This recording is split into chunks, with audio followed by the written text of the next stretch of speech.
Hi అందరికీ దోసకాయ టమాటా కూర ఎంతమందికి ఇష్టమో కామెంట్ చేసేయండి. చాలా ఫాస్ట్గా సింపుల్గా చేసేవచ్చు కదా కర్రీ. వేడివేడి అన్నంలో జ్యూసీగా కలుపుకుని ఒక్కొక్క ముద్ద తింటూ ఉంటే అమృతంలా అనిపించింది. ఫస్ట్ అయితే ప్యాన్ పెట్టుకుని మంచిగా ఆయిల్ వేసుకుని ఆయిల్ హీట్ అయిన తర్వాత తాలింపు దినుసులు, ఆ తర్వాత పచ్చిమిర్చి కరివేపాకు వేసేసుకున్న తర్వాత ఒక 2 మినిట్స్ ఫ్రై చేసుకున్న తర్వాత ఆనియన్స్ వేసుకోవాలి.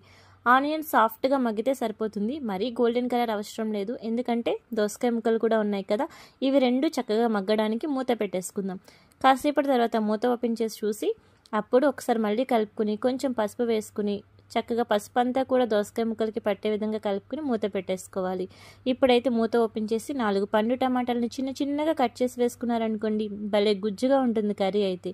ఆ తర్వాత సాల్ట్ అండ్ కారం వేసుకుని చక్కగా 2 నిమిషాలు మగ్గించిన తర్వాత ఈ గ్లాసును చూసారు, ఈ గ్లాస్ వాటర్ వేసుకుని కలుపుకోవాలి. కూర దగ్గర పడేంత వరకు కూడా వెయిట్ చేసి కొత్తిమీర చిమ్ముకుంటే కర్రీ రెడీ. లైక్ చేయడం మర్చిపోవద్దు.